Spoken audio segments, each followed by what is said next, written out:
What's up, YouTube? Welcome back to another episode of the QHTC Track Life. My name is Michael Montgomery, head coach and founder of the Quarter Horses Track Club. And if you are new to the channel, then please be sure to hit the like and subscribe button so you can follow along as we journey through the 2023 outdoor season.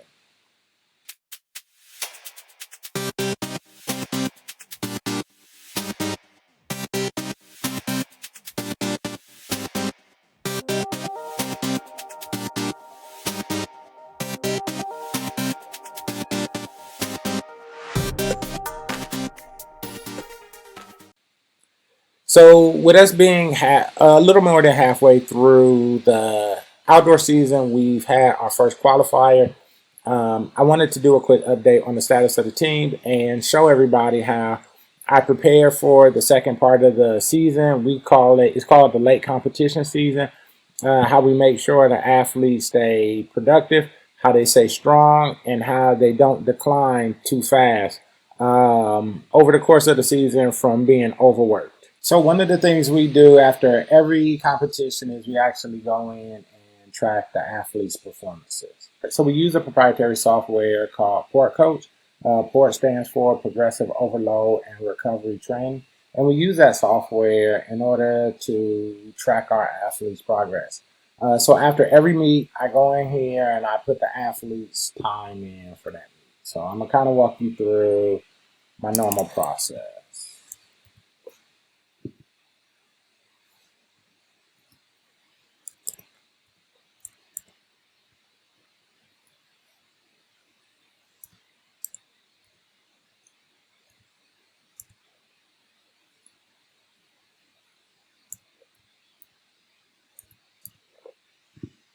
So I put all these times in. So once I put these times in, over here I get different types of emojis.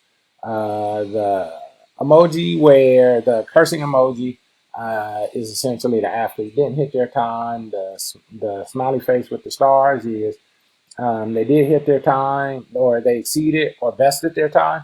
And then just kind of the straight face means you just hit your time. Over here is their goals for the week. This is established based off the NCAA standard for a scholarship, and these are the times they actually ran at this competition. Let's go to Emory, where you can just put the time in and it converts it for you. So I do have to put the time in seconds.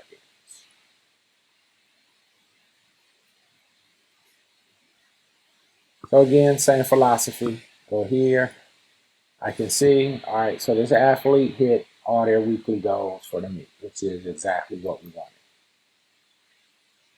So next thing I do is I go in here. After all these athletes' times are in here, which I put all the athletes' times in here already, I just go in here and I close out the meet. So I close out the meet. So with this meet being closed out, all the parents on the team, they actually get an email gets sent to them, and it has all their performances off. So once I put all the times in the meet, I go in here and I go into the actual app that the actual software,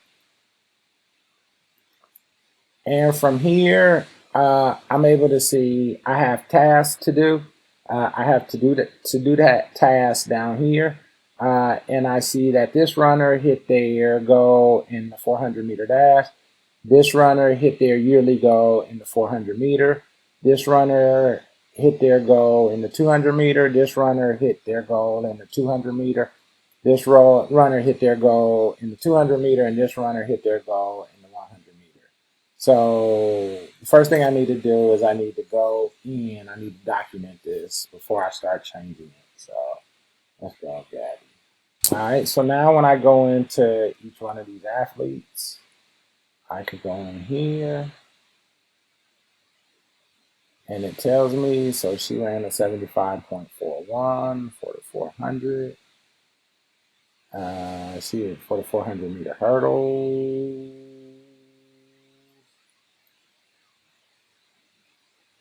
So her goal was, her current time and her goal was a 75.41. So I go in here and I go change it. Now I set her standard to be D1, measured against D1. Um, and where I set her goal to be, I set the week for her goal to be, let's go here so I can get a time, and we set it for the end of the month. All right, so she's updated. So I've updated her. Now let's go to Sky.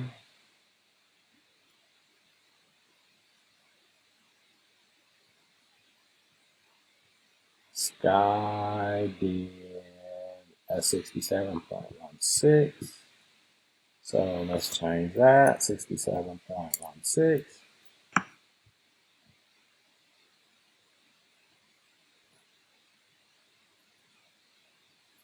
And let's do 8. We're going to leave that start time the same. But she also hit her goal in the 200 right here, the 28.41, or 49, 28.49.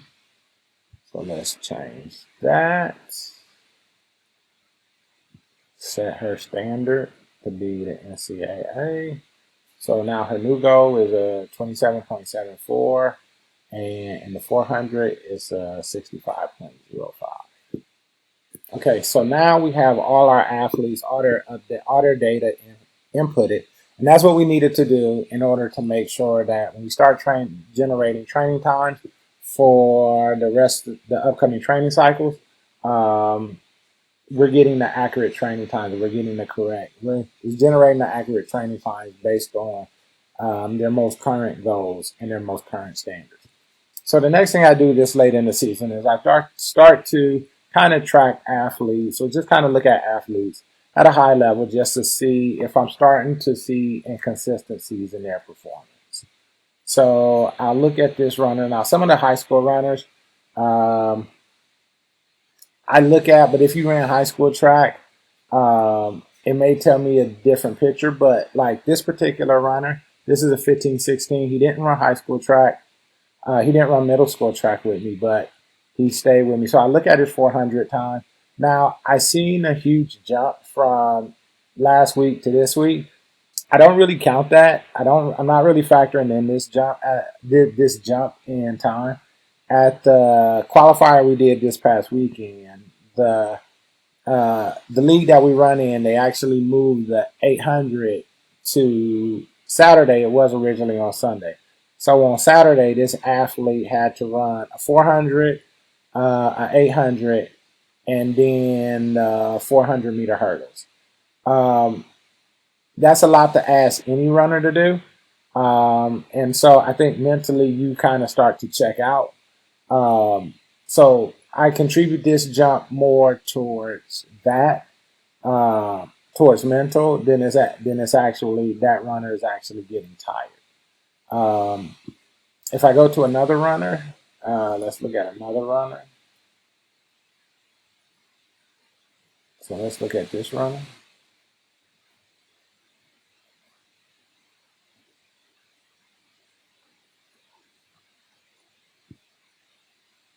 So this runner had a huge drop in April. Then they started kind of started to trail back up.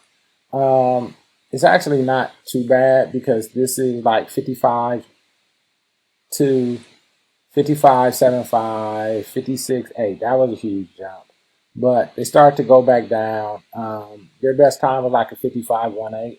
So although you do see a jump, it's really half a second, it's really tenth of a second. So from a consistency standpoint, this athlete is kind of staying in the range where they need it to be. They've dropped pretty consistently. They dropped in April. They had a huge drop, and they've kind of stayed in that range. So that's actually kind of what you're looking for.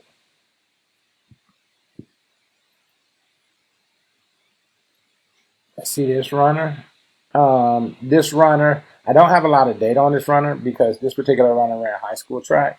But if you can see on The day before Memorial Day, or Memorial Day weekend, he actually ran a 55.28. That really wasn't I think that was his first time back running with the quarter horses for summer. And then this past weekend, he ran a 52.85, which was a qualifier. You kind of expect that. So what I'm looking for in general is I'm looking for if I'm starting to see trends that an athlete starting to peak. If I start to see trends that an athlete uh, if I'm starting to see huge climbs in performance, that tells me that the athletes have already peaked and they're starting to decline if these times start going back up. And right now, I don't see it. This athlete, um, the week before Memorial Day weekend, this athlete ran like a 112 and she dropped all the way to a 107, which tells me that it's probably motivation. It's a qualifier, so you expect them to run harder, run faster, put everything out there because they want to make sure they qualify. But it also tells me that physically, this athlete hasn't peaked yet, and so we can continue to work. So if I start seeing too many inconsistencies, then what that tells me is that the athletes are getting to the point where they're peaking, and I need to modify my workouts accordingly.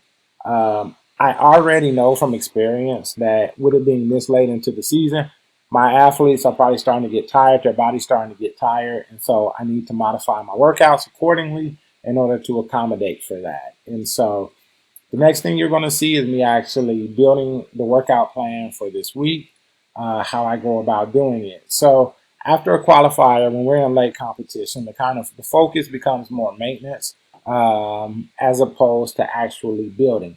So the building was done earlier in the season. If you look at the videos, we're doing a lot of sled work. We're doing a lot of heavy lifts. We're doing a lot of quantity.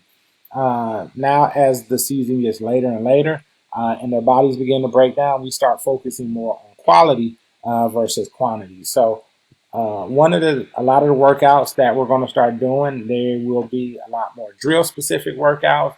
We do incorporate strength in every workout, but it's not strength necessarily to build muscle. It's more strength to actually maintain the muscle you already have. Running eats up muscle, and so we need to do a couple things. First, we need to be more calculated on our running. You should be running with a purpose and you should be running with a goal. You shouldn't be running just to be running. When we do run, it is going to be very calculated. It is going to be very focused. We're trying to accomplish a specific goal and we're trying to get off the track. So this is how I build a workout for them. So the first thing I want to, we'll call this late competition, late comp.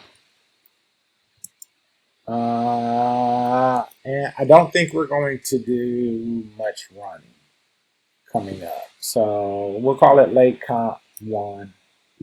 And we practice tomorrow, which is the 13th. We're focusing on the alactic energy system.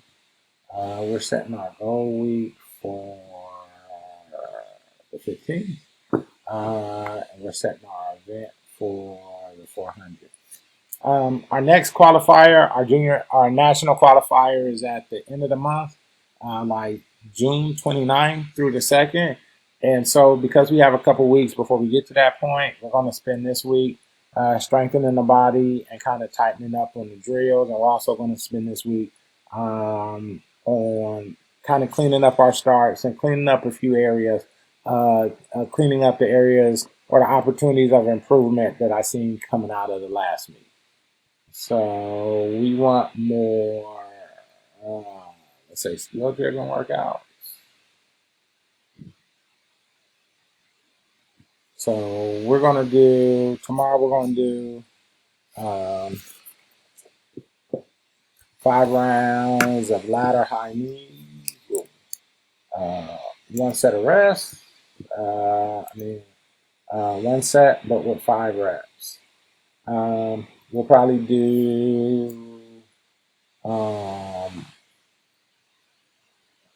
5 rounds of wall runs, one and one. Um, we'll do some strength endurance work. So let's bring that up.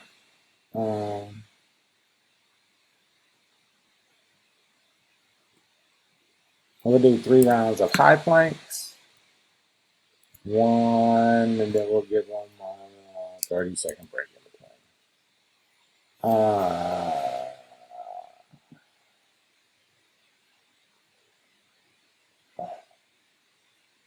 We'll do some resistant band thrusters. We'll do a Tabata round of resistant band thrusters. So let's go 7. 1 round, 10-second break. 7 reps.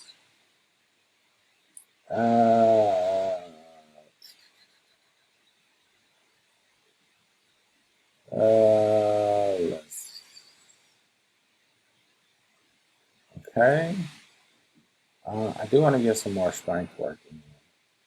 I do want to get some more strength work in, but I'm not exactly sure what I want to do. So we'll set this workout for, let's see what we got for plyos. Let's see if we got anything for plyos. Resisted jumps, thrusters, squat jumps. No. Let's see about strength. I don't want to bring the trailer, the equipment trailer to practice, so I'm trying to get stuff that doesn't require the trailer. So let's go V-ups here. Let's go, we'll do 7. We'll do 1 round with 30 seconds each. 10-second break. Yeah, so we're good with that. So that would be tomorrow's workout.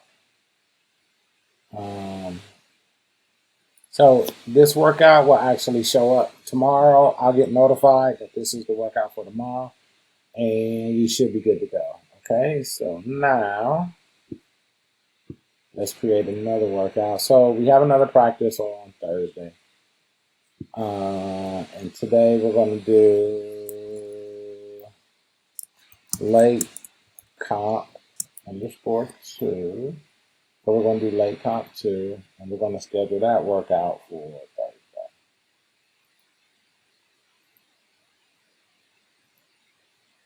So let's go Thursday.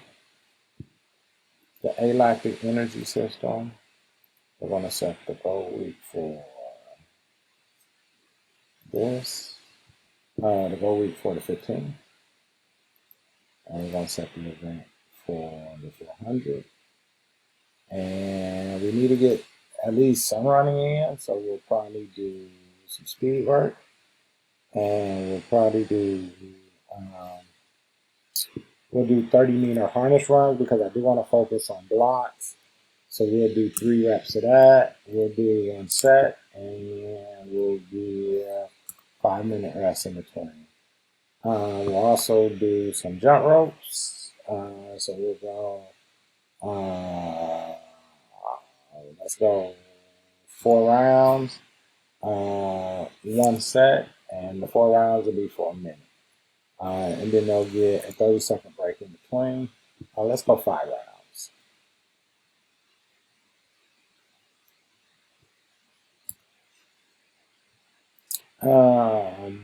And then we'll probably do some K-band ladders. Well, I got to decide. I'm not sure I'm going to do K-band ladders. Let's see, speed endurance. Do I got any parachute work? I think I want to get parachute work.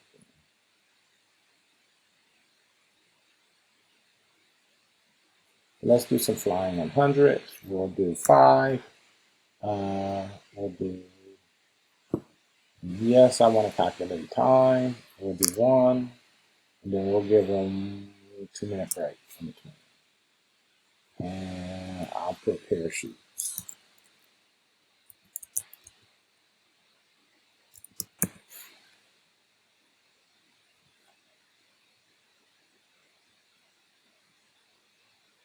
And I think that should be enough for that practice. And let's go back to the dashboard. So for one of the workouts, we need to generate our times. So we'll generate training times for it. It should be good there. So if we go to the dashboard, it should show up, late comp 2. And we should be able to see our training time for that the system generated for us right here. We actually, the times are a little bit off, but I know the percentage that it's off by, so I can go on and adjust it manually. Then I have to remember that